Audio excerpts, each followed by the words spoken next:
வரணும். ஃபேமிலியா சேர்ந்து ஹைஜாக் பண்ணிட்டானுங்கடா அந்த கட்சிய. டேய் ஒரே கேள்விடா. இல்ல அது விடுங்க. சிம்பிளான ஒரு அது இல்ல திரள் டிஎம்கே நிதி அந்த மாதிரி தானே இருந்தது. நீ திரள்நிதி பக்கம் போக டேய் நம்ம லெவலுக்கு பேசினா உதயநிதியவே மதிக்காதங்க இல்ல நீ எங்க எல்லாமே போற அப்படிதான் பத்தியா? பண்ணிருக்கானுங்க. எடப்பாடி, திரள் நிதி, எல்லாம் அப்புறம் இந்த ஹைஜாக் தான். DMK எல்லாமே. அவனுங்க எல்லாம் எல்லாம் ஹைஜாக் தான். வயிற்றுச்சியில இல்ல இருக்கிறானுங்கடா. ஒரே கேள்வி. மொத்தம் 16 வருஷமா உதயநிதிக்கு தோத்து நின்றா பின்ன எப்படி இருப்பான் அவனுக்கு? அவனுக்கு எவ்வளவு யாருக்கு ஒரு வயிற்றுச்சியில இருக்கும். நிமிஷம். உதயநிதிக்கு டிஎம்கேங்கிற லேபிள் எடுத்துட்டா ஹூ இஸ் உதயநிதி? அண்ணாமலை சொன்ன மாதிரி வாட்ச்மேன். எனக்கு இல்ல அசம்பிளில உதயநிதி பேசுறது ஒரு சினிமா ரிவ்யூவர மோசமான அந்த டோனே அவனுக்கும் புரிய மாட்டுது. சும்மா கலாகிற மாதிரி வரேன், ஏதோ கிண்டல் பண்ற மாதிரி அவன் சொல்றேன். அப்படி பேசட்டும் ஏன்டா அலெக்ஸ். 24 மணி நேரம் எப்படா இருக்க முடியும் அந்த மாதிரின்ற மாதிரி அது. ஏன் நல்லா அப்படியே பேசிட்டு பேசி கலாச்சா கூட தப்பு. பழகிட்டான்டா. அவன் அலெக்ஸ் அப்படியே அப்படிதான் பேசணும் இல்ல ப்ரோ, அலெக்ஸ். நல்லா அப்பதான் பேசிட்டு வந்து கலாச்சா கூட அவன் தப்பு இன்னும் இல்ல. நல்லா இல்லடா. அவன் அப்படி பேசினா தானே இன்னும் நல்லா எக்ஸ்போஸ் ஆகும். அவன் வரும் உண்மையிலே இளம் பெரியார் நீ எப்படா நீ தப்பா சொல்லலாம் டேய். வேணாம் கார்த்தி ப்ரோ வேணாம். அவ்வளவுதான். ப்ரோ அண்ணன் கூட நானே பார்க்க ஆல்ரெடி மாட்டேன். செம்ம டிப்ரெஷன்ல இருக்கேன் அண்ணனை ப்ரோ. கூட பார்க்க ஸ்பேஸ்ல மாட்டேன். திட்டி விடுவேன். ஏதாவது பேசாம இருங்க. இல்ல நானே டேய், செம்ம டிப்ரெஷன்ல நானா இருக்கேன். சொன்னேன்? ஸ்பேஸ்லாச்சும் வந்து வெண்ட் அவுட் பண்ணலாம்னு பார்த்தா இல்ல நானா இன்னும் சொன்னேன்? ஸ்பேஸ்ல என் டிப்ரெஷன் அவன் எக்ஸ்பிரஸ் சொல்லுவான் உங்க பண்றான். வாயில இருந்து எப்படி வாந்தி வராம இதெல்லாம் பேசுறீங்கன்னு எனக்கு புரியல. வயித்த புரட்டுது எனக்கெல்லாம் ஏன்னா இதை கேட்கும்போது. அவன் பேசின பேச்சுக்கு அவனை இளம் பெரியார்னு சொல்றானுங்களே நான் கான்ல சொல்றேன்டா. காவேரி தண்ணி அது இதுன்னு பேசிக்கிறாங்க. இளம் பெரியார் ஒரு இன்னைக்கு நிமிஷம். இளம் நிஜமாலே பெரியார் நீ கவனிச்சீங்களா? இளம் பெரியார் யாருமே இல்லடா. யாருன்னு தெரியாமதான் நீ இவ்வளவு நாளா வந்து எது அரசியல் இளம் பண்ணியா? பெரியார யாருன்னு தெரியாதா? தெரியாதா? நான் ஒண்ணு கேட்கவா? அதிகாரி சார், நான் அதிகாரி ஒண்ணு இளம் கேட்கவா? பெரியார். நான் ஒண்ணு கேட்கவா? சரி Who is பெரியாருன்னு கேட்பேன் நான். எனக்கு தெரியவே தெரியாது. ஏன்னா உன்னை இழுத்து போட்டு இதனாலதான் உனக்கு கொல்ட்டிடுறானுங்க கம்மு. கலரே. ஆனா இல்லடா பெரிய எனக்கு உண்மையிலே தெரியாது எனக்கு. ஒரு விஷயம் ஓப்பனா சொன்னா ஒரு நிமிஷம் இல்ல பெரியாரு ஒரு நிமிஷம் இல்லடா தமிழ்நாட்டுல இல்ல ப்ரோ ஒரு நிமிஷம். தமிழ்நாட்டுல பெரியார் வந்துட்டு அது இது ஏத்துக்க மாட்டாங்க. அது உண்மைதான். சில பேருக்கு பிடிக்கும், சில பேருக்கு பிடிக்காதுன்ற மாதிரிதான் போகுது. அது ஒரு இதுதான் சொல்லுங்க. இல்ல எனக்கு பெரியாரே குல்டீமானுங்க கலருக்கு தெரியலன்றா. இதுல எது உண்மை எனக்கு புரியல. எனக்கு உண்மையிலே தெரியாது எனக்கு. பெரியார் தெரியாம சட்டமன்றம் வந்து ஒரு நிமிஷம் இருங்கப்பா. இன்னைக்கு சட்டமன்றம் உதயநிதி இல்லாதனால கொஞ்சம் இன்ட்ரெஸ்டிங்கா போச்சுன்னு யாரெல்லாம் ஃபீல் பண்ணீங்க? அவன் இருந்தானே இல்லையானே எவனுக்கும் தெரியாது. அவன் போடல. அவன் இருந்தான்னு வைங்களேன், அவனையே பேச விட்டுட்டு இவனுங்க எல்லாம் பின்னாடி வந்துகிட்டு இருப்பானுங்க. அவனுக்கு சொல்லி கொடுப்பாங்க, எழுதி கொடுப்பாங்க, அவன் பேசுவான். சரியா? நம்மால பார்த்து இதை அவனுங்க சொல்றதுக்கு வாய்ப்பு இருக்கு. நான் என்ன சொல்றேன்னா அவர் தெளிவா சொல்லிட்டாரு. நான் பேச முடியாமலாம் ஒண்ணும் கிடையாது. நான் பேசினா வந்து இடைத்தேர்தல வருது, சில பேருக்கு நல்லது நடக்கணும் தான் நான் அமைதியா இருக்கேன்னு அவர் சொல்றாரு. டீசென்சி குறித்து அவ்வளவு நல்லவர்லாம் கிடையாது இவரு. எல்லாம் பை எலெக்ஷன்ல போட்டாடிப்பாரு. ஆனா நம்ம அண்ணன் இல்ல எலெக்ஷன் வரையும் அப்படி பேசுவாரு. நல்லதெல்லாம் சட்டமன்றத்துக்குள்ளதான் எலெக்ஷன் வரையும் பேசுவாரு. எலெக்ஷன் டைம்ல வந்துட்டு இவன்லாம் மரியாதைங்க போட்டு போங்க ஒரு ஆளுமை இந்த ஆள் அவ்வளவு நல்லவெல்லாம் கிடையாது. இல்ல இதுல தெரியுமா அண்ணா என்ன தம்ப பண்ணுவாரு? அவன் நல்லா நடப்பான் மேடம். ஸ்டாலின் எங்க நிக்கிறானோ அவனை விடவே விடாதுன்னு சொல்லுவாரு. அவருதான் சொன்னாரேடா, கரூர்ல பேசும்போது சொன்னார்லடா, வெச்சு செஞ்சு வெளுத்து விடுங்க அப்படின்னாருல. எனக்கு ஒரு நிமிஷம் ப்ரோ, எனக்கு தெரிஞ்சு அவர் பிளான் என்னன்னா மறுபடியும் தூக்கச்சு மறுபடியும் போட்டுக்கிட்டு உட்கார வைக்கணும். ஐயா நீங்க ஒரு நிமிஷம் ஆல்ரெடி உதயநிதி ஃப்ரஸ்ட்ரேஷன்ல இருக்கா போல. நீங்க மட்டும் அவங்க அப்பாவை திரும்ப அச்சிங்கன்னு செம்ம ட்ரைவரைட் ஏதாவது அபியூஸ் பண்ணிட்டாலும் பண்ணிட்டு ஜெயிலுக்கு போனாலும் போயிடுவாப்புல. ஆக்சுவலா தகவல் வருது கட்சிக்குள்ள இருந்து. என்னன்னா ஸ்டாலின் சாருக்கு வந்து திரும்பி நிக்கிறதுல உடன்பாடே இல்லையாமா. டே நிக்க வச்சு என்ன திரும்பி அசிங்கப்படுத்த பாக்குறியா? ஒரு தடவை தாண்டா தோப்பேன், ஏமாந்துட்டே இருக்க மாட்டேன் உங்ககிட்ட. நீங்க வரணும் தலைவரே, நீங்க வந்து ஜெயிக்கிறீங்க தலைவரே அப்படின்னு அவரை புடிச்சு அவங்க ஸ்ட்ராங் ஜோன் ஏதாச்சும் டிஎம்கேல வந்து இல்ல ப்ரோ, அவங்க ஸ்ட்ராங் ஜோன் இருக்குல்ல 40,000 ஓட்டு 50,000 ஓட்டுல ஜெயிப்பானுங்க பாரு. அந்த எம்எல்ஏ ரிசைன் பண்ணி வச்சு அப்போ டிஎம்கே ஏன்பா இவர் நிக்க வச்சு அந்த இவரே தொகுதியில ஜெயிக்க ஜெயிச்சுக்கிட்டு வைக்கணும். இருந்த தொகுதி தானப்பா இவரு. இல்லடா பை சேகர் எலெக்ஷன் பாபு இப்போ இருக்குன்னு நடக்க இவன் போற என்ன பை சொல்றான்டா, எலெக்ஷன் நிக்கிற தொகுதியில நின்னாருன்னா காலி. குளத்தோடே அவர் கோட்டைன்னு தான் இல்ல சொன்னானே இல்ல காசி. இரு இந்த அதுதான் இல்ல இது இந்த நேரத்துல அதுதான் பாலா. இந்த நேரத்துல ஒருத்தனை மிஸ் பண்ற கார்த்தி ப்ரோ. நான் வரும் பேரு யாரு? இடைத்தேர்தல் அப்போ வரும்னு இருக்கேன் நானு. இவன் ஒருத்தடி அவனை தூக்கி ரெண்டு போடுறா. ஏய் நீ அவன் ஏன்டா காமெடி அவன் தான். பக்கம் போற? இது நம்ம நீ நம்ம ஏன்னா வர அடிக்கடிக்கு போறீங்களா உங்க அண்ணன் பார்க்க போயிட்டு இருக்கிற டேய். பா இலவசம். இன்னைக்கு சட்டமன்றத்துல வந்து முக்கியமான வந்த அறிவிப்புகள். பாலுக்கு கொள்முதலுக்கு வந்து 3 ரூபாய் ஏத்தி இருக்காரு முதலமைச்சர். ஆமா சூப்பர் மூவ். நிஜமாலே வந்து எல்லாரும் வந்துட்டு இந்த பட்ஜெட்ல ஒண்ணும் பண்ணலன்ட்டு இருந்தாங்க. எல்லாம் இருக்கிற அதை விட காசுல என்ன அந்த பண்ண ஹெல்த்துக்கு அதை வந்து மீறி அந்த செஞ்சிருக்கு. முதலீர் காப்பீடா 5 lakhsல இருந்து இன்சூரன்ஸ் 25 lakhsக்கு இம்ப்ரூவ் பண்ணி முதல்வர் இன்க்ரீஸ் காப்பீட்டு அது பண்ணிருக்காரு. தேர்தல் அறிக்கையில அதுதான் சுத்தமா நல்ல இருந்தது. நல்ல பெரிய விஷயம். அது அது வந்து இருபத்தெட்டு மேனிஃபெஸ்டோல இருந்துச்சு. அது ஆமா ஆமா ஆமா இருந்துச்சு. மேனிஃபெஸ்டோல அது இருந்தது ரொம்ப நல்ல ஸ்கீம். அது பண்ணிக்க ம். பெரிய விஷயம். அத எங்க ஸ்டேட்ல பண்ணியிருக்காரு. ரெகுலரா நடக்கும். அது இல்ல ஆக்சுவலா இப்போ என்ன தெரியுமா இதுல வந்து பியூட்டி? இந்த பட்ஜெட் வந்து ஆக்சுவலா ஒரு ஃபுல் இயர்க்கான ஃபினான்ஷியல் இயர்க்கான பட்ஜெட்டே கிடையாது. இது ஒரு 8 மந்த்ஸ்க்கான இதுதான். நம்ம நம்ம 8 பதவி மந்த்ஸ்க்கு ஏற்றதுக்கு தான் அப்புறம் இருக்கிற போட்டிருக்கோம் நம்ம. 8 மாசத்துக்கு இதுக்குள்ளேயே இத கொண்டு வராங்கன்னா, அந்த கான்ஃபிடன்ஸ் பாருங்க. இவங்க வந்து ஃபர்ஸ்ட் எடுத்தோனே நம்ம வந்து கொஞ்சம் தடுமாறி இருப்போம். ஏன்னா எல்லாருமே புதுசு. மினிஸ்டர்ஸ் எல்லாம் அவங்களோட இதை கத்துக்கிறதுக்கு இந்த ஹை ப்ரெஷர்ல ஒரு மோசமான சூழ்நிலையில கவர்மெண்ட் டேக் ஓவர் பண்ணி இதை ஸ்டெபிலைஸ் பண்ணி கொண்டு வந்து இவ்வளவு பண்ணி இந்த அளவு கொண்டு வருதுங்கிறது வந்து சான்ஸே கிடையாது. இப்பெல்லாம் இது போறபடியே போச்சுன்னா இவங்க ப்ரொஜெக்ஷன்ஸ் எல்லாமே சூப்பரா இருக்கு. நம்பர்ஸ் எல்லாம் நமக்கு இவங்க சொன்ன மாதிரி வந்து ரெவென்யூ எல்லாம் உள்ள வரும். நம்ம அமைச்சர்கள் நம்ம நிதித்துறை அமைச்சர் சொன்ன மாதிரி எல்லா டிபார்ட்மெண்ட்டும் அழகா பிரிச்சு அவங்கவுங்க சூப்பரா ஒர்க் பண்றாங்க. அதை எப்படி ரிசால்வ் பண்ணணும், இஷ்யூஸையும் சைடு பை சைடு ரிசால்வ் பண்ணணும், புதுசா ரெவென்யூ ஜென்ரேட் பண்ணி உள்ள கொண்டு வரணும், கடனையும் அடைக்கணும், மக்களுக்கு சொன்ன வாக்குறுதிகளையும் கொஞ்சம் கொஞ்சமா நிறைவேற்றிக்கிட்டே வரணும். இது வந்து ப்ரையாரிட்டைஸ் பண்றாங்க. எது இன்னைக்கு அத்தியாவசிய தேவை என்ன? விவசாயிகளோ இல்ல பால் கொள்முதல் பண்றவங்க அதான் ஆவின்ல இவங்களுக்கு தான் வந்து இருக்கிறதுலே கஷ்டம். இவங்கெல்லாம் தான் வந்து முக்கியமா முன்னாடி வந்து நிக்கிறாங்க. அதுக்கப்புறம் லா அண்ட் ஆர்டர் வந்து கொஞ்சம் ஸ்டெபிலைஸ் பண்ணணும். ஏன் இவங்க வந்து திடீர்னு வந்துட்டு இந்த 100 நாள்ல தான் என்னவோ உள்ள ட்ரக் வந்த மாதிரி இந்த குதிக்கிறானுங்க திமுக காரனுங்க. எனக்கு புரியல எனக்கு. அதாவது இப்ப நடக்குது இஷ்யூ நடக்குதுன்னா அதை வந்து நான் சிறுமைப்படுத்திட்டு அது கடந்து போகணும் ப்ரோ அப்படின்னு சொல்ல நான் வரேன். காலேஜ் நடக்குதுன்னா படிக்கிறப்பெல்லாம் இந்த அது வந்து ட்ரக்ன்ற ஒரு விஷயமே இருந்தது இல்ல ப்ரோ. ஒரு 5 இருந்தது இயர்ஸ் இல்ல இருக்கலாம். கலரு 5 இப்போ வருஷம் முன்னாடி இந்த 3-4 இயர்ஸா தான் ப்ரோ இந்த ட்ரக்ன்றது கல்ச்சரே வந்து ரொம்ப இதுவாயிடுச்சு. இது வித்தவனே சின்ன வந்து சின்ன அவங்க பசங்க கட்சிங்கும் போது ஸ்கூல் பசங்க எல்லாம் அதுக்கப்புறம் இது அவன் எல்லாம் வித்து பண்றானுங்க. முடிச்சதுக்கு அப்புறம் அவனை கட்சி விட்டு நீக்கினா என்ன நீக்காட்டி என்ன? நீங்க கட்சி விட்டு நீக்கினாலும் அவனை நீங்க அரெஸ்ட்ல பண்ணிருக்கணும். நான் ஒண்ணு சொன்னா தப்பா கேஸே போடல. எடுத்துக்காதீங்க. ஏய் எங்க கேஸே ஊர் பசங்க போடலடா. எல்லாம் இல்ல ப்ரோ, எங்க ஊர் பசங்க எல்லாம் இந்த கஞ்சாலாம் அடிக்கவே மாட்டானுங்க. அவங்களுக்கு எல்லாம் இந்த சென்னையில இருந்து தான் வந்து இதுவே வந்தது. அதுதான் கலரு. இப்போ நான் என்ன டேய் கேக்குறேன் கார்த்தி இங்க ப்ரோ, இருக்கிறவனுங்களை இங்க கேட்டா பாருங்க. கலரு, இங்க இருக்கிறவனுங்களை இதுக்கெல்லாம் கேட்டா காரணம் ஆத்துல யாரு? பாட்டில இருந்தா வரும். இதெல்லாம் காரணம் யாரு? நான் போற போக்குல விடுற ஸ்டேட்மெண்ட்லாம் கிடையாது இது. ஒரு இதுக்கெல்லாம் 4-5 இயர்ஸ் காரணம் பேக்ல அந்த பசங்க இதுக்கெல்லாம் சின்ன பசங்களா காரணம் இருந்தானுங்க டேடிடா. அவனுங்களாம். டேடிடா. இல்லடா எனக்கு ஒரு கேள்வி அலெக்ஸ், எனக்கு ஒரு கேள்வி என்னன்னா, இப்போ நீங்க வந்து அந்த ஆளை கட்சியில இருந்து தூக்குறீங்க. அது வந்து கட்சி நடவடிக்கை. சிஎம்மா என்ன பண்ணீங்க?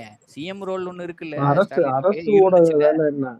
அவன் மேல என்ன கேஸ் போட்டீங்களா? எக்ஸாக்ட்லி அவன் சொத்து அரசோட இது ஜப்தி பண்ணீங்களா? என்ன பண்ணீங்க? எதுவுமே கிடையாது. அதாவது போதைப் பொருளுக்கு வந்து விக்கிறவங்க சொத்தை பறிமுதல் பண்ணலாம்னு நாங்க கேஸ் இது நம்ம ஆளு எடுத்துன்னு வரும்போது இப்ப வந்து கொண்டு இதை வந்துருக்கோம். நாங்களே ஏற்கனவே கொண்டு வந்துட்டோம் அப்படின்னு சொன்னீங்க. சரி, அப்போ ஒரு ட்ரக் கிங்பின்னு உங்க கட்சியிலேயே வச்சிருந்தீங்க அயலகணியில. அவன் வந்து உங்க மருமகளோட படத்துக்கு ப்ரொடியூஸ் பண்ணான். அமீர் கூட வச்சுக்கின்னு 2-3 காஃபி ஷாப்ஸ் எல்லாம் ஓபன் பண்ணான். இல்ல அது ப்ரோ, இல்லாம நிறைய படத்துக்கு பெயில் கொடுத்துச்சு கரெக்டா 1 வருஷம் எனக்கு ஞாபகம் இருக்கு. வெயில்ல இப்போ இன்னும் வெயில்ல தான் இருக்கான், வெளியே தான் சுத்திட்டு இருக்கான், இன்னும் அததான் உள்ள சொல்றேன். போடாம. நீங்க ஒருத்த மேல கேஸ் போடும்போது நான் பெயிலபிள் செக்ஷன்ஸ்ல போட்டு இவ்வளவு பெரிய ட்ரக் மாஃபியா இவனால இது இருந்தா நான் இது பெயிலபிள்ல போட்டு சாதாரண இது பண்ணுங்கிற ஒரு அது இது கிடையாதா? கேஸ சாதாரண பில்ட் பண்ணி போட்டு ஆளுங்கள்லாம் ஈஸியா சாதா விட்டுருக்கீங்க. இல்ல சாதாரண கார்த்தி ப்ரோ, ஆளுங்கள்லாம் வந்து ட்ரக் கேஸ் எல்லாம் போனா வெளியவே கிடையாது, வர முடியாது. நீங்க ட்ரக் கேஸ் என்னங்க? நீங்க ஒரு சாதாரணமா சின்ன விஷயம் ஏன் அந்த அந்த செல்போன் மேட்ரு இவங்க சாத்தாங்குளம் என்னாச்சு? அவங்க யாரு? வெறும் செல்போன் கடை வச்சிருக்கிற அப்பா பையன் தானே ஓவர் நைட்ல கொல்லலையா அவங்க? எடப்பாடி டைம்ல அப்படித்தானே எடப்பாடி தோத்தாரு. வெறும் செல்போன் கடை வச்சிருக்கிறவங்க கோவிட் டைம் கடையை மூடுன்னு சொல்லிட்டு ஒரு போலீஸ் ஆபீசர் வந்து சொல்றாரு. அத வந்து அதெல்லாம் அது அங்க ஆல்ரெடி கேட்க வந்து முடியாதுன்னு அவங்களுக்குள்ள அவங்க ஏதோ இது இருந்ததுடா. வாக்குவாதமாயி, அது முத்தி போய் அத கொண்டு போய் அவங்கள போலீஸ் ஸ்டேஷன்ல வச்சு ஓவர் நைட்ல எவ்வளோ கொடூரமா கொல்லல? இல்ல அது அதான் சொல்றேன். ஆல்ரெடி வந்து அவங்களுக்குள்ள வந்து வெஞ்சன்ஸ் இருந்தது. அது அந்த என்னமோ போலீஸ்காருக்கும் இருந்துட்டு போகுது கார்த்தி ப்ரோ. கடைக்காரனுக்கும். அந்த டெவலப்மெண்ட் ஓவர் நைட்ல 2 பேர கொல்ற அளவுக்கு அது போகுதுங்கிறது ஒண்ணு இருக்குல்ல. அப்பா, பையன் அந்த அந்த ஃபேமிலியோட நிலைமைய யோசிச்சு பாருங்க. ஒரு குடும்பத்துல ம். ஒரு சாவு விழுகிறதுங்கிறது வேற. 2 தலைமுறையே கொன்றுருக்காங்க. 2 அதுவும் ஆண் தலைமுறை. அவங்க ஃபேமிலில அதுக்கப்புறம் ஆளு இருக்காங்களா இல்லையான்னு கூட தெரியாது. தெரியல நமக்கு. அதுதான் சொல்றேன். அந்த மாரி அது அதுதான் சொல்றேன். இதெல்லாம் வந்து இவ்ளோ லூஸா விட்டுட்டு, எல்லாம் இப்ப அவன் ஒவ்வொருத்தருக்கும் ஒவ்வொரு பேக்கேஜ் இருக்கு. டிஎம்கே, ஐடிஎம்கேக்கு வந்து இப்போ நான் என்ன சொல்றேன்னா, செய்யற நல்லதெல்லாம் நாங்க தான் பண்ணோம். இதெல்லாம் நாங்க பண்ணதோட நீட்சி அது இதுங்கிறீங்கல்ல. அப்ப இப்ப ட்ரக் கேஸ் எல்லாம் மட்டும் எப்புட்றா தாவேக்கா தலையில கட்டுறீங்க? இதெல்லாம் நீங்க உங்க ஆட்சியில நடந்ததோட நீட்சி தான்டா இதெல்லாம். இன்னைக்கு ட்ரக்கோட புழக்கத்த குறைச்சிருக்கோம். 0க்கு கொண்டு வரது கஷ்டம். ட்ரக்குங்கிறது வந்து சும்மா ஓவர் நைட்ல வந்து கிளீன் பண்ற ப்ராசஸ் கிடையாது. அதுக்கு தனியா இங்க படை அமைச்சிருக்காங்க. கமிட்டி இருக்கு. ஆன்டி ட்ரக் மூவ்மெண்ட்ஸ் நடந்துட்டு இருக்கு. கவர்மெண்ட்ல அஃபிஷியல்ஸ் எல்லாம் ஸ்பெஷலா அப்பாயிண்ட் பண்ணியிருக்காங்க. அவங்க இத எப்படி அடியோட அடிக்கிறதுன்னு பெருசா ஒரு இந்த ஃபர்ஸ்ட் அந்த லிங்க் கண்டுபிடிக்கணும். ஒன்னொன்னா தான் இது பண்ண முடியும். சும்மா போயிட்டு ரோட்ல நிக்கிறவன நீ போய் அந்த பிடிச்சீங்கன்னு வைங்க, அவனுக்கு ஒரு இளவும் தெரியாது. இங்க இருந்து எனக்கு வருது, இங்க நான் வாங்குறேன். அவ்வளவுதான் அவனுக்கே தெரியுமே தவிர்த்து பெருசா ஒண்ணும் அவனுக்குமே தெரியாது.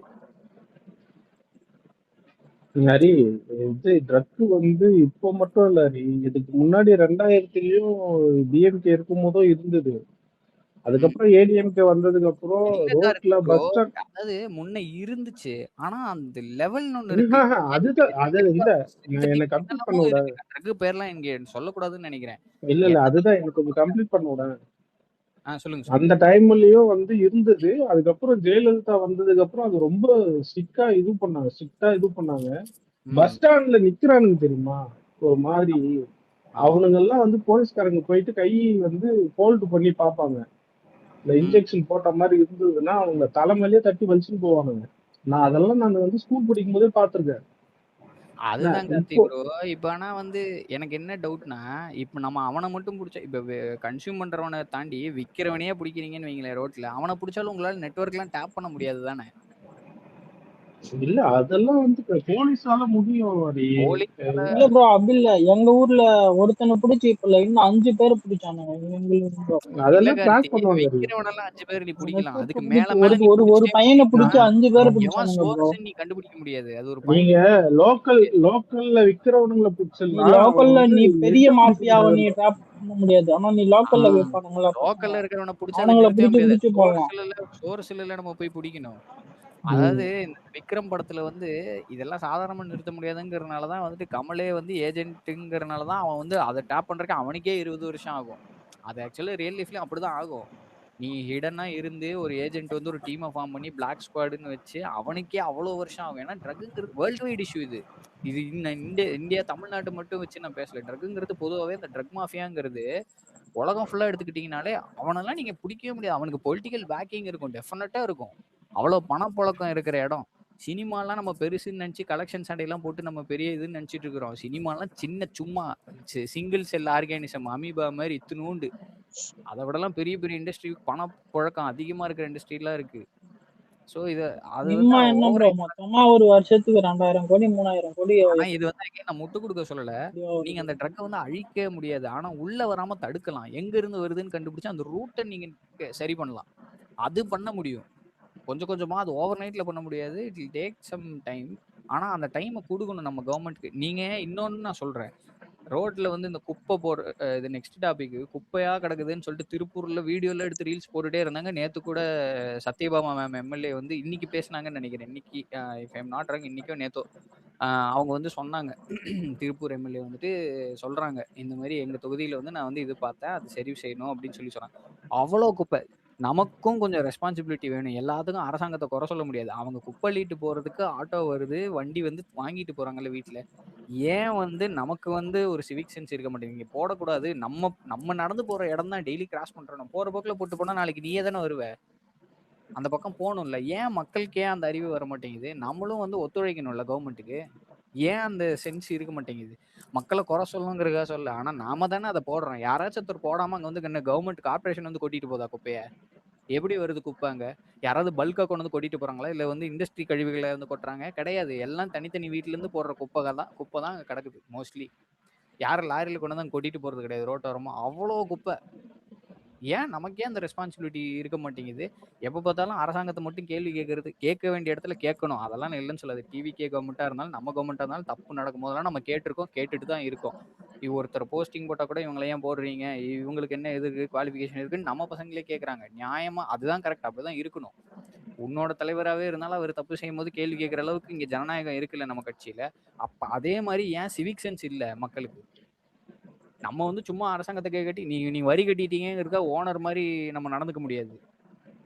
மக்கள் தான் மன்னர்கள்னு அண்ணன் சொல்றாரு, அது ஓகே. அதுக்காக மன்னர் பரம்பரை மாதிரியே நடந்துக்க முடியாதுல்ல நாம. நான் அப்படிதான் போடுவேன், நான் வரி கட்டுறேன், குப்பையை ரோட்ல தான் போடுவேன்னா அப்ப அது அது அந்த வழியா நீயே தானே போவ. உன் வீட்டுக்குள்ளேயே போட்டுக்குவியா குப்பைய? அப்போ ரோட்ல போடும்போது அது பொது சொத்து தானே. அதை நீ டேமேஜ் பண்றோம் நாமன்னா நமக்கு என்ன சிவிக் சென்ஸ் இருக்கு? நம்மளும் கவர்மெண்ட்டை ஸ்மூத்தா ரன் பண்றதுக்கு கொஞ்சம் ஒத்துழைப்பு முடிஞ்ச இடத்துல கொடுக்கணும். அவங்க கார்பரேஷன் வீட்டுக்கு வந்து குப்பையை கலெக்ட் பண்ணிட்டு போகுது. உனக்கு போற வழியில ரோட்ல போடுறிய, உன் வீட்டு வாசலுக்கே வராங்க, அவங்ககிட்ட கொடுக்கறதுக்கு ஒண்ணு என்ன கேடு? அதுதான் சொல்றேன். கொஞ்சம் நம்மளும் ஒத்துழைக்கணும். இந்த இப்போ நடக்கிற கேசஸ்லயே பார்த்தீங்கன்னா ஏகப்பட்ட டைவர்ஷன் இருக்கு. இவங்க சொல்றதுதான் உண்மைங்கிறாங்க. அரசாங்கம் வந்து இன்வெஸ்டிகேட் பண்ணி இந்த கோவையில நடந்த இப்ப கூட அந்த காலேஜ் பையன் எடுத்து வந்து அதுல தனியா 2 பசங்களுக்கும் கிளாஷ் இருக்கு. இந்த பையனுமே வந்துட்டு நார்மல் கிடையாது. இவன் மேலே வந்துட்டு ஒரு நெகட்டிவ் ஷேடு வந்து இருக்கு. இவனுமே வந்துட்டு இன்ஸ்டா ரீல்ஸ் எல்லாம் அவனோடதுல எடுத்து போட்டாங்க பசங்க. அவன் கூட படிக்கிற பையனே சொன்னா இவனுமே கேங் எல்லாம் சேர்ந்து சுத்திட்டு இருப்பாங்க. இது 2 கேங்க்கும் ப்ரோ நடக்கிறது. ஒட்டுமொத்தமா சொன்னாங்க. ஒரு இது 80% போலீஸ் வெளியே பசங்க அப்படிதான் ப்ரோ இருக்கானுங்க காலேஜ் பசங்க.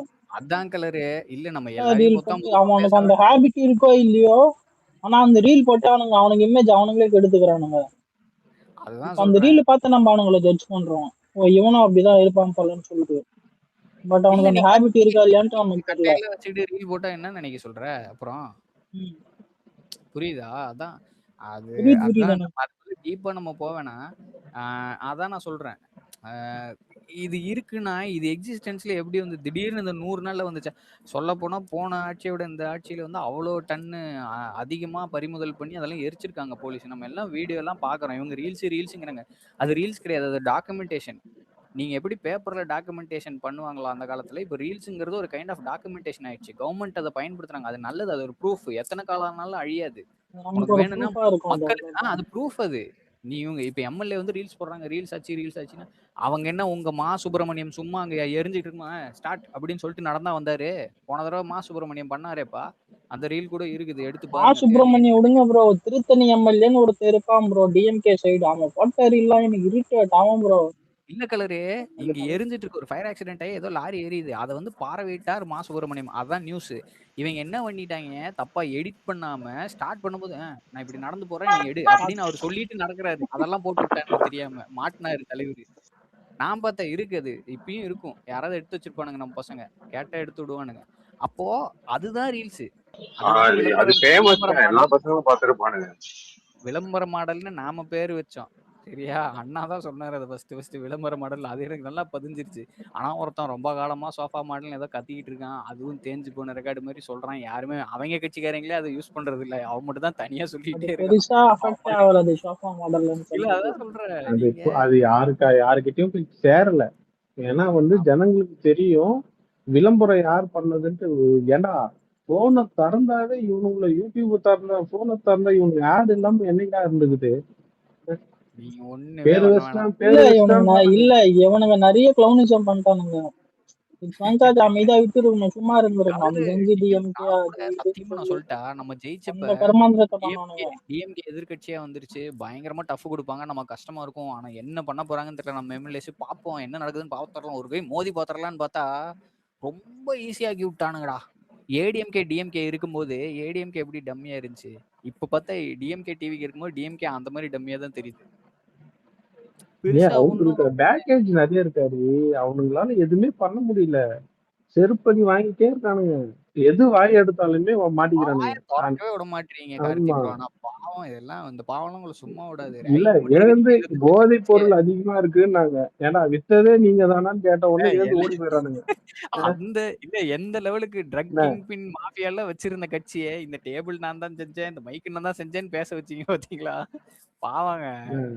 ஐயோ ஆனா ஏன் நிர்மல் இல்ல சிடிஆரும் வந்து பைத்தியக்காரன் நீ ரூலிங்ல இருந்தா நீ தான்டா பண்ணணும் அதெல்லாம் அவங்க டிபார்ட்மெண்ட்டுக்கு வந்துச்சுன்னா நானா இல்ல பண்ணுவேன் ஏதோ உனக்கு சொந்த காசு போட்டு பண்ண மாதிரி அந்த ஆளும் பேசிட்டு இருக்காரு. ஏதோ ஐயோ அவங்க என்ன அப்பா இல்ல பண்ற? இல்ல இல்ல அப்படி இல்ல ஏதோ அவங்க அப்பா மட்டும் காசு போட்டு பண்ண மாதிரி இருக்கான் பேசிருக்கான் இல்ல அதுதான் நேரு உதயநிதி இன்னைக்கு அதுதானே உண்மையாவே கேட்டான் டென்ஷன் ஆயிட்டாரு. இல்ல நேரு இன்னைக்கு உண்மையாவே டென்ஷன் ஆயிட்டாரு. சிடிஆரும் ஆதவையும் பார்த்தாவே டென்ஷன் ஆயிடுறாங்க. இல்ல சிடிஆர் அண்ணன் வந்து இன்னைக்கு அவருதாங்க உண்மையிலே மின்னலை விழுங்கி கொப்பளிச்சிட்டாரு. மின்சாரத்தை பண்ணிட்டார் மின்சாரத்தை போல இன்னைக்கு.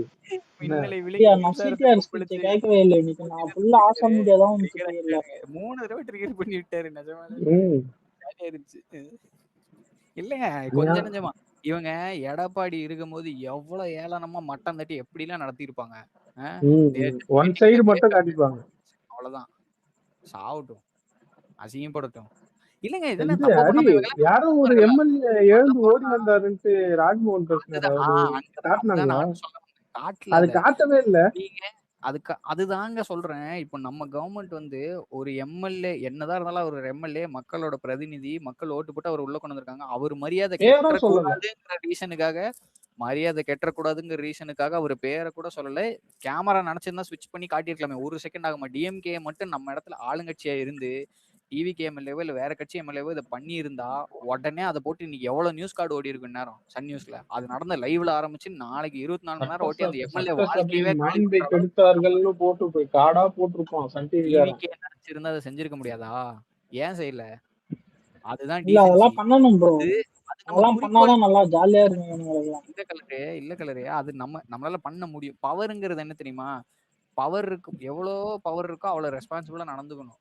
புரியுதா? அவனுங்க வந்து அந்த பவரை அபியூஸ் பண்ணுவாங்க. இப்ப நீ அதை போட்டேன்னு வச்சுக்கேன், அவனுக்கும் நமக்கு வித்தியாசம் இல்லாம போயிடும். ஆனா போட வேண்டிய தேவை வரும்போது போடுவாங்க. போடணும். அது அதை ஏன் ப்ரோ அவனுங்க போடணும்னு நான் கேக்குறேன். ஏன்னா மக்கள் அவங்க புரியல ஓட்டு எனக்கு இல்ல புரியாத ஹரி, விஷயம் ஒரே என்னன்னா நிமிஷம். இல்ல இல்ல அவனுங்க இது கிட்ட வரைக்கும் போயிட்டு அதான் டிசிப்ளின் அவனுக்கு டிக்னிட்டி ஓட்டு எல்லாம் நம்ம போட்டு எதிர்பார்த்தா மக்கள் எப்படி சொல்லுங்க அனுப்பிச்சிருக்காங்க. அவன் இல்ல உள்ள ப்ரோ வந்து இல்ல என்ன பண்றான்றது மக்களுக்கு இல்ல தெரியணும்ல. அதுதான் சிடிஆர் ரெக்வஸ்ட் வச்சிருக்காருல்ல சபாநாயகர் கிட்ட வந்துட்டு இந்த மாதிரி மக்கள் வந்து கேக்குறாங்க, அவங்களையும் காட்ட சொல்லி கேக்குறாங்க, அவங்க எப்படி ரியாக்ட் பண்றாங்க நாங்க பாக்கணும்னு கேக்குறாங்க, அது ஒரு ரெக்வஸ்ட ஸ்பிளிட் போட்டு காட்டுங்கன்னு சொல்லியிருக்காரு. நம்ம அது போடணும், போட்டு காட்டணும்னு மக்கள் கேக்குறாங்கன்னா காட்டுறதுல தப்பு இல்ல. நானே எதிர்பார்க்கறேன், எனக்கும் பார்க்கணும் தான். பிராங்கா மக்கள்ல ஒருத்தனா சொல்லணும்னா எனக்கும் பார்க்கணும் தான்.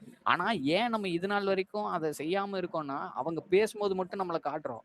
புரியுது? அவங்க தப்பா பேடா நடந்துக்கும் போது காட்டாம இருக்கிறதுக்கு என்னதான் இருந்தாலும் ஒரு எம்எல்ஏ அவரோட மரியாதையை வந்து நம்ம கெடுக்க கூடாதுங்கிற ஒரு எண்ணத்துலதான் தாவேக்கா அரசு இதை பண்ணாம இருக்கு. ப்ரோ அப்படிலாம் இல்ல ப்ரோ அவனுங்க கிளவுன்னு நம்ம எக்ஸ்போஸ் பண்ணணும் ப்ரோ அவனுங்களை ஹரி, இல்ல அதுல கலரு, எனக்கு ஒரு அது கருத்து அவனுங்க இருக்கு. பண்ற கிளவுனிசம் எல்லாம் எக்ஸ்போஸ் பண்ணிட்டே இல்ல இருக்கணும் கலரு, அப்பதான் ஜாலியா இல்ல இருக்கும் கலரு, ஹரி, இல்ல கலரு. எனக்கு அதுல ஜாலியா ஒரு இல்ல கருத்து அப்புறம் இருக்கு. என்ன நம்மள எலெக்ஷனுக்கு முன்னாடி எவ்வளவு கேவலப்படுத்தினானுங்க, எவ்வளவு காடு போட்டானுங்க. அதுதான் புரியுது என்ன கார்த்தி ப்ரோ. இல்ல நீங்க நம்ம வந்து அவ்வளவு டெக்கோரமா இருக்கணும்னு அவசியம் இல்ல கிடையாதுல்ல. இல்ல அதுதான் நான் சொல்றேன். நீங்க நம்ம வந்து இதை எப்படி பாக்குறோம்னா நம்ம வந்து தாவேக்காவோட கேடஸா இதை வந்து சொல்றோம், சரியா? சப்போர்ட்டரா சொல்றோம், நம்ம மனசுல இருக்கிற ஆதங்கத்தை கொட்டுறோம். ஆனா அண்ணா எப்படின்னா அண்ணன் வந்துட்டு அவருக்கு அந்த எய்ம்லாம் கிடையாது. சட்டசபைங்கிறது மக்கள் பிரச்சனையை விவாதிக்கிற இடம். எல்லாரும் வந்து மக்களால தேர்ந்தெடுக்கப்பட்டு வந்தவங்க தான். அவங்க தோத்து போன கட்சியா இருந்தாலும் சரி, முன்னாள் முதலமைச்சரா இருக்கலாம், முன்னாள் எம்எல்ஏக்கள் எல்லாருமே உள்ள இருக்கிறாங்க. எல்லாரும் ஜெயிச்சு வந்தவங்க தான். அவங்க கட்சி தோத்துனாலும் அவங்க எல்லாம் ஜெயிச்சு தானே சட்டசபைக்குள்ள இருக்காங்க. அதனால மக்களுக்கு கொடுக்குற மரியாதைக்காக தான், மக்களுக்கு கொடுக்குற மரியாதை தான் அந்த எம்எல்ஏ கொடுக்குற மரியாதைன்னு அண்ணன் நினைக்கிறாரு. மோரோவர் மக்கள் பிரச்சனையை பேசுறது தான், அதுக்கு தான் சட்டசபை. அதை தான் வந்து நம்ம காட்டணும். மீதி எல்லாம் காட்டுறது வந்து டீசெண்டா இருக்காது. அவரு தான் டீசென்சின்னே என்னன்னு தெரியும், அவர் எப்படி ஃபாலோ பண்ணுவாருன்னு தெரியும். அதனால அவர் வந்து அந்த ஆங்கிள் கொண்டு போறாரு. பட் ஆனா அதையும் தாண்டி இன்னைக்கு வந்து நம்ம இல்ல மின்சாரத்துறை நீ அமைச்சர் சொல்றதெல்லாம் கரெக்ட். உதயநிதி வந்து சண்டே வந்து பேசினால நிர்மலன் இன்னைக்கு ரெக்வஸ்ட் பண்ண மாதிரி ஸ்பிளிட் ஸ்கிரீன்ல போடுங்க, மக்கள் கேட்கறாங்கன்னா அவர் சொல்லியிருக்காரு. மக்கள் வந்து மினிஸ்டர் கிட்ட சொல்றாங்க, அமைச்சர்கிட்ட சொல்றாங்கன்னா அதை சபாநாயகர்கிட்ட ரெக்வஸ்டா வச்சிருக்காங்க. நாளையில இருந்து பார்க்கலாம். மேபி அவங்க செய்யறதெல்லாம் நாளைக்கு காட்டுனா லீவ் இல்லையா? இல்ல எனக்கு தெரியல, நாளைக்கு இருக்கு. நான் இன்னும் ஃபுல்லா பார்த்து முடிக்கல. அது ரொம்ப நேரம் போயிட்டு இருந்தது இன்னைக்கு. நான் வந்து இன்னுமா நம்ம கம்ப்ளீட் ஆகல அசம்பிளி மினிஸ்டர் நீர்வளத்துறை அமைச்சர் நம்ம புஷி அண்ணன் முன்னாடி யாரும் நம்ம அசம்பிளி ஒரு எல்லாம் ஃபாலோ பண்ணீங்களா செம்ம டிஎம்கே பண்ணு பீரியட்ல? செம்ம அவன் காட்டவே மாட்டானுங்க போல. காட்டவே மாட்டானுங்க. அது காட்ட இவனுங்க மாட்டாங்க, அது பேசுறது தெரியும். அது அந்த டைமிங்ஸ் செக்மெண்ட் இதுன்னு தெரியுமா? இந்த அளவுக்கு போகுமான்னு கேக்குறேன். இல்ல இல்ல சில இவ்வளவு எல்லாம் போகாது. அது வந்து 3 மணி இல்ல 4 உடனே மணியோட க்ளோஸ் ஆயிடும். எடப்பாடி வந்து கோச்சுக்கிட்டு வெளிநடப்பு பண்ணிடுவாரு விஜய் பாலா. ஏன்னா பேச விட மாட்டாங்கன்னு லைவ்ல எடப்பாடி அது மட்டும் இல்ல, தெரியும். அப்போசிஷன் எல்லாரும் அந்த வேலையை தான் பண்ணுவானுங்க. ஒரு வெளியே வந்து பிரஸ் மீட் கொடுத்துட்டு இருப்பாரு கத்திட்டு, வந்து பேச விட மாட்டாங்க, பேசுனா அதை மைக் ஆஃப் பண்ணிடுறாங்க எல்லாம் கத்திட்டு இருப்பாரு. அந்த பிரஸ் மீட்லாம் இருக்குது. பாவமா மைக் இருக்கும். ஆஃப் பண்றவானுங்க பேசுறப்போ. பாவமா ஏய் இருக்கும். எவனாவது அலெக்ஸ் கிட்ட இது போஸ்ட் வாங்கி வைங்கடா. நேத்து மாதிரி சொல்லாம உள்ள போயிடுவான். அவன் என்னைக்கு சொல்லியிருக்கானோ புதுசா ஃபீல் பண்றீங்க. சாப்பிட்டு இருப்பான். தயவு செஞ்சு வாங்கி வைங்க. நேத்து அது மாதிரி தான் போயிட்டான். டைம் எத்தனை ஏய் அலெக்ஸ் கோஸ்ட் கொடுத்துரு. 10:40. நம்ம என்னதான் ஆல்ரெடி கொடுத்தாலும் தூங்கிட்டான். பேச என் ஆல்ரெடி தலை பண்ணிடுவான். தூங்கிச்சு. அதனால பிரயோஜனம் இல்ல. ஆல்ரெடி தலை அவன் தூங்கிச்சு. பேச என் பண்ணிடுவான். அவன் போஸ்ட் கொடுத்தா மட்டும் இல்ல இந்த வரும் பாருங்க. இல்ல இதுதான்